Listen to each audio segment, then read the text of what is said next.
നമസ്കാരം. ശിവഗിരി HSFM.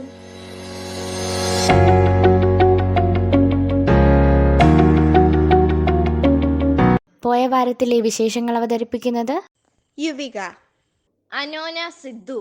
പോയ വാരത്തിലെ പ്രധാന വിശേഷങ്ങൾ: ലോകത്തെ മനോഹര ബീച്ചുകളിൽ പാപനാശ തീരവും. 3 ലക്ഷം കോടിക്ക് വിഴിഞ്ഞം ഗ്യാരണ്ടി. പലിശ മാറില്ല, വിലക്കയറ്റം കുറയും. റുബിക്സ് ക്യൂബിൽ അഭിനവിന്റെ അതിവേഗ ചിത്രങ്ങൾ. വിദ്യാഭ്യാസ മേഖലയിലെ സ്വകാര്യ നിക്ഷേപം, ആശയക്കുഴപ്പം. തലസ്ഥാനത്ത് മെട്രോ വരും, പണവും ഉറപ്പ്. മധ്യപ്രദേശിൽ പടക്ക നിർമ്മാണ ഫാക്ടറിയിൽ സ്ഫോടനം, 16 മരണം. വൈറ്റിലയിലെ ആർമി ടവർ പൊളിക്കേണ്ടി വരും. പോയ വാരത്തിലെ പ്രധാന വിശേഷങ്ങൾ വിശദമായി. ലോകത്തെ മനോഹര ബീച്ചുകളിൽ പാപനാശ തീരവും. സഞ്ചാരികളുടെ ബൈബിളായി അറിയപ്പെടുന്ന ലോൺലി പ്ലാനറ്റ് പ്രസിദ്ധീകരണത്തിന്റെ താളുകളിൽ ഇടം പിടിച്ച് വർക്കല പാപനാശം തീരം. സഞ്ചാരികൾ കണ്ടിരിക്കേണ്ട ലോകത്തെ ഏറ്റവും മനോഹരമായ 100 ബീച്ചുകളിൽ ഒന്നായാണ് ലോൺലി പ്ലാനറ്റിന്റെ ബീച്ച് ഗൈഡ് ബുക്ക് പാപനാശത്തെ തിരഞ്ഞെടുത്തത്. ഗോവയിലെ പലോലം, അന്തമാനിലെ സ്വരാജ് ബീച്ച് എന്നിവയാണ് പട്ടികയിൽ ഇടം നേടിയ മറ്റു ഇന്ത്യൻ ബീച്ചുകൾ. വിനോദസഞ്ചാരികളെ ആകർഷിക്കാൻ വർക്കലയിൽ ടൂറിസം വകുപ്പ് നടപ്പാക്കുന്ന വികസന പദ്ധതികൾക്ക് ആവേശം പകരുന്നതാണ് പുതുനേട്ടം. ലോക ടൂറിസം ഭൂപടത്തിൽ വർഷങ്ങൾക്കു മുൻപേ ഇടം നേടിയ വർക്കല ക്ലിഫ് ബീച്ച് ഒട്ടേറെ സവിശേഷതകളുള്ള പ്രധാന ടൂറിസം കേന്ദ്രങ്ങളിൽ ഒന്നാണ്. ഭൂമിശാസ്ത്രപരമായ ഏറെ പ്രത്യേകതകളും സഞ്ചാരികളെ ഇവിടേക്ക് ആകർഷിക്കുന്നു. ഭൗമശാസ്ത്രജ്ഞർക്കിടയിൽ വർക്കല ഫോർമേഷൻ എന്നു വിളിക്കപ്പെടുന്ന മനോഹരമായ ചെമ്മൺ കുന്നുകൾ ഉൾപ്പെട്ട ഭൂഗർഭ സ്മാരകം പാപനാശത്തിന്റെ സവിശേഷതയാണ്. മനോഹരമായ കടൽ തീരങ്ങൾക്കൊപ്പം പ്രസിദ്ധമായ ജനാർദ്ദന സ്വാമി ക്ഷേത്രം, ശിവഗിരി മഠം തുടങ്ങിയവ വർക്കലയുടെ പ്രധാന ആകർഷണങ്ങളാണ്. 3 ലക്ഷം കോടിക്ക് വിഴിഞ്ഞം ഗ്യാരണ്ടി. വിഴിഞ്ഞം തുറമുഖത്തിന്റെ പിൻബലത്തിലാണ് 3 വർഷം കൊണ്ട് 3 ലക്ഷം കോടി രൂപയുടെ നിക്ഷേപം കൊണ്ടുവരുമെന്ന് ധനമന്ത്രി KN ബാലഗോപാലൻ പുതിയ ബഡ്ജറ്റിൽ പ്രഖ്യാപിച്ചത്. വിഴിഞ്ഞം തുറമുഖം നടത്തിപ്പ് ഏറ്റെടുത്ത അദാനി ഗ്രൂപ്പ് ഗുജറാത്തിൽ തുടങ്ങിയ മുന്ദ്ര തുറമുഖവുമായി ബന്ധപ്പെട്ട് 4 ലക്ഷം കോടി രൂപയുടെ നിക്ഷേപമാണ് ഉണ്ടായത്. അതേ മാതൃകയിൽ 3 ലക്ഷം കോടിയുടെ നിക്ഷേപം അതിവേഗം സാധ്യമാവുമെന്ന് സർക്കാർ കണക്കൂട്ടുന്നു. ചുവപ്പ് നാടയിൽ കുരുക്കാതെ അവർക്ക് ആവശ്യമായ എല്ലാ അടിസ്ഥാന സൗകര്യങ്ങളും ഒരുക്കി നൽകാനുള്ള ദൃഢനിശ്ചയത്തിലാണ് സംസ്ഥാന സർക്കാർ. ചൈന മോഡൽ എന്ന് ധനമന്ത്രി ബഡ്ജറ്റിൽ പരാമർശിച്ചതും ഈ ഉദ്ദേശത്തോടെയാണ്. പലിശ മാറില്ല, വിലക്കയറ്റം കുറയും. തുടർച്ചയായ 6ാം തവണയും അടിസ്ഥാന പലിശ മാറ്റാതെ നിലനിർത്തി RBI. ഇതനുസരിച്ച് ബാങ്കുകൾക്ക് റിസർവ് ബാങ്ക് നൽകുന്ന വായ്പയുടെ പലിശയായ റിപ്പോർട്ട് നിരക്ക് 6.5% തുടരും. പണലഭ്യത നിയന്ത്രിക്കുന്നതിന്റെ ഭാഗമായി ഉയർത്തിയ standing deposit facility SDF, marginal standing facility MSF എന്നിവയും യഥാക്രമം 6.25%-ലും 6.75%-ലും തുടരും. നിരക്ക് നിലനിർത്തുന്നതിന് പണനയ സമിതിയിലെ 5 അംഗങ്ങൾ പിന്തുണച്ചു, ഒരാൾ എതിർത്തു. 2022 മെയ് മുതൽ 2023 ഫെബ്രുവരി വരെ റിപ്പോ നിരക്കിൽ 6.50% വർധന വരുത്തിയായിരുന്നു. അതിനുശേഷം നിരക്കിൽ മാറ്റം വരുത്തിയിട്ടില്ല. അന്ന് വരുത്തിയ വർധന ഇനിയും താഴെത്തട്ടിലേക്ക് എത്താനുണ്ടെന്നും RBI ഗവർണർ ശക്തികാന്ത ദാസ് പറഞ്ഞു. റുബിക്സ് ക്യൂബിൽ അഭിനവിന്റെ അതിവേഗ ചിത്രങ്ങൾ. റുബിക്സ് ക്യൂബുകൾ കൊണ്ട് വർണ്ണചിത്രങ്ങൾ ഒരുക്കി ശ്രദ്ധേയനാവുകയാണ് 10 വയസ്സുകാരൻ അഭിനവ് കൃഷ്ണ. 300 ക്യൂബുകൾ കൊണ്ട് ശ്രീനാരായണ ഗുരുദേവന്റെ വർണ്ണചിത്രം ഫ്രെയിമിനുള്ളിലാക്കാൻ വേണ്ടി വന്നത് 1.5 മണിക്കൂർ മാത്രം. ചിത്രരചനയും ഗണിതവും ഒരുപോലെ വഴങ്ങുന്നതാണ് അഭിനവിന് തുണയാവുന്നത്. മനക്കണക്കും കൈവേഗവും ഒരേ നിലയിൽ പ്രവർത്തിപ്പിച്ചുള്ള ചിത്രനിർമ്മിതി കാണാൻ തന്നെ നല്ല രസമാണ്.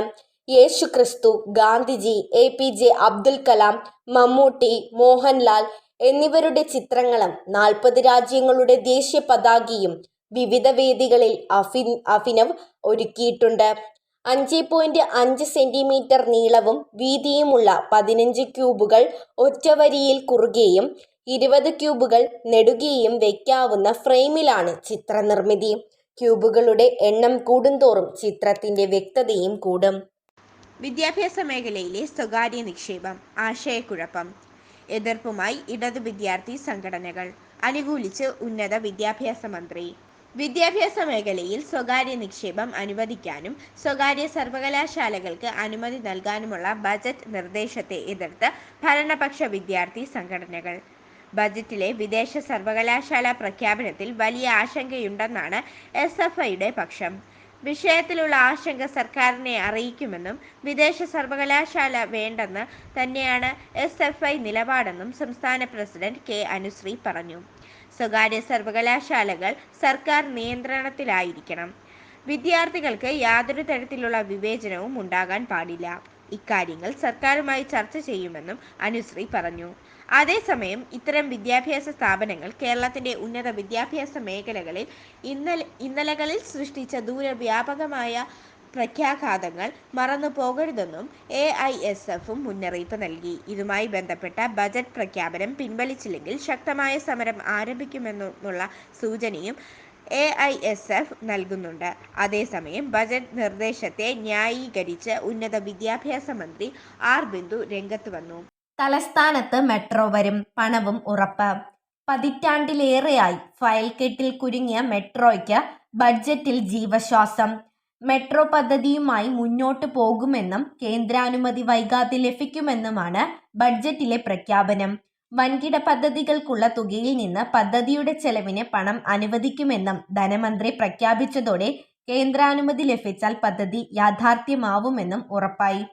കൊച്ചിക്ക് മെട്രോ നൽകിയതിനു പിന്നാലെ വികസന സന്തുലിതാവസ്ഥ ഉറപ്പാക്കാൻ ഉമ്മൻചാണ്ടി സർക്കാരാണ് ലൈറ്റ് മെട്രോ പദ്ധതി പ്രഖ്യാപിച്ചത്.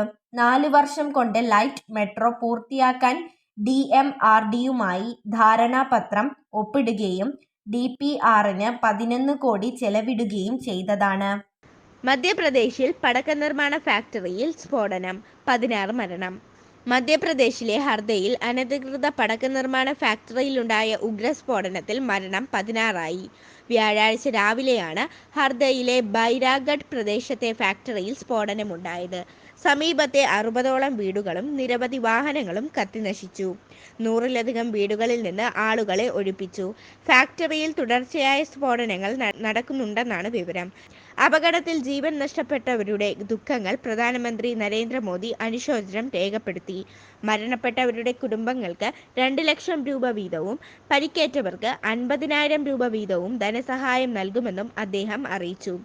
വൈറ്റിലയിലെ ആർമി ടവർ പൊളിക്കേണ്ടി വരും. സൈനികർക്കായി വൈറ്റിലയിൽ 160 കോടി ചെലവിൽ നിർമ്മിച്ച് 5 വർഷം മുമ്പ് കൈമാറിയ 3 കൂറ്റൻ ഫ്ളാറ്റ് സമുച്ചയങ്ങൾ അപകടനിലയിൽ.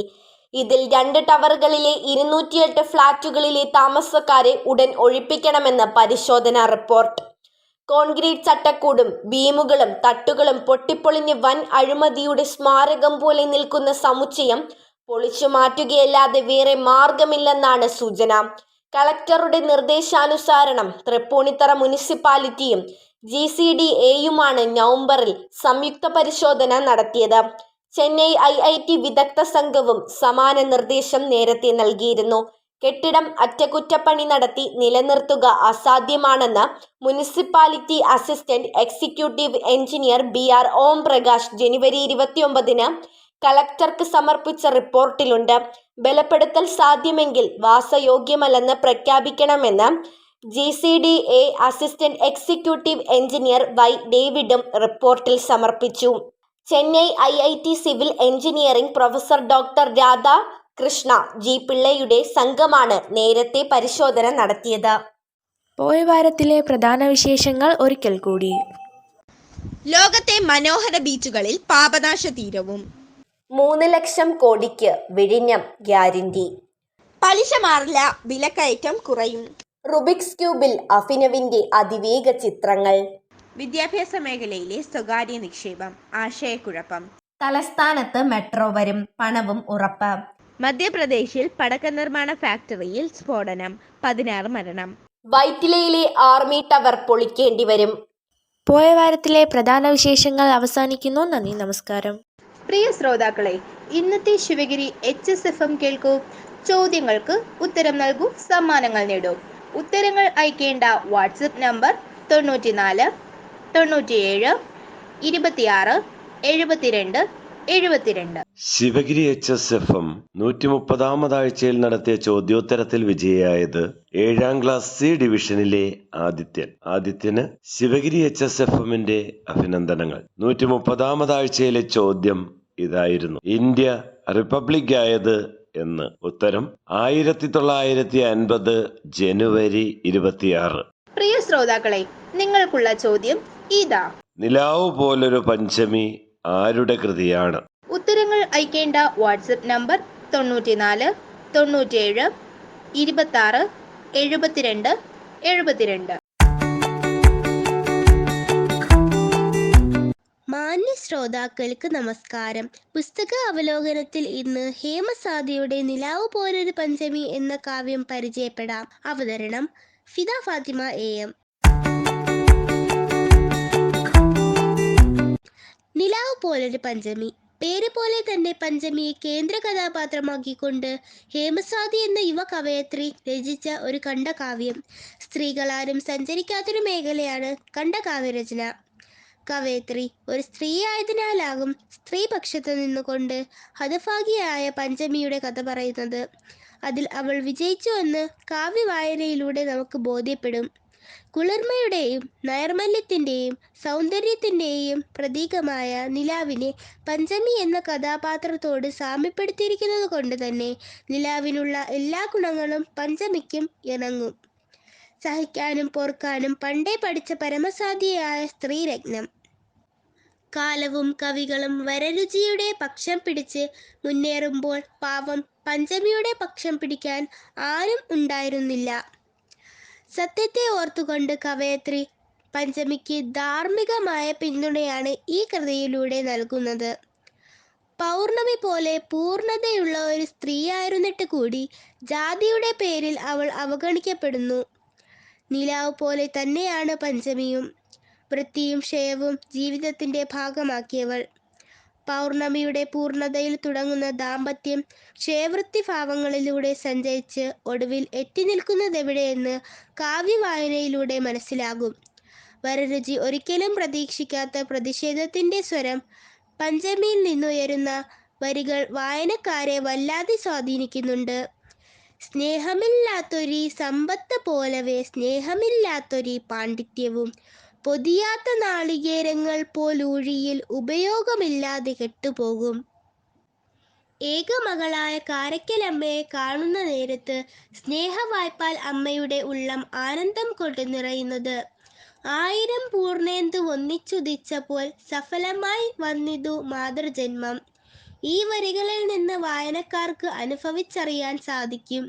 മക്കളെയൊക്കെ കാണുമ്പോൾ തൻ്റെ മാതൃഭാവത്തിൽ നഷ്ടപ്പെട്ടതൊക്കെ അവൾ മറക്കുകയാണ്. ഈ കാവ്യത്തിലൂടെ പുതിയൊരു പഞ്ചമിയെ മലയാളികൾക്ക് സമ്മാനിച്ചിരിക്കുകയാണ് പ്രിയ കവയത്രി.